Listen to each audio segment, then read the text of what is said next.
Hi everybody.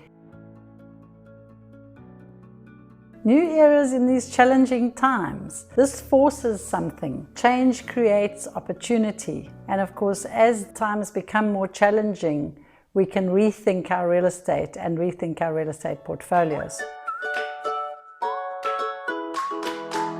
And as I so often say, a portfolio doesn't need to be 100 properties or 1,000 properties. Portfolio can be 2 properties for some. And with this new era, the opportunities we have is of course diversification. And in any genre of real estate, whether it be commercial or real estate investment trusts or residential, diversifying is the one smart way that you can make long-term planning easier, better, and ramp up your profits. And in residential real estate, the way to do this is to look at instead of putting everything into one type of real estate, for example, residential single-family homes, is to consider moving into a new kind of real estate or changing up a second property from one type to another type, from a single family to possibly a multiple family or an Airbnb or a different type of property totally.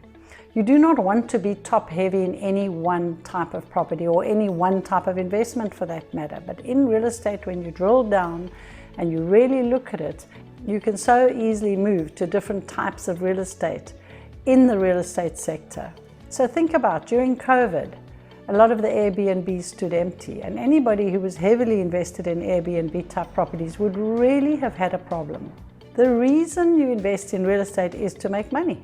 Number one, that's the reason. Create wealth and make money. So by widening your bandwidth of chances, you can increase your income and reduce your exposure to risk. And this is what diversification does for you.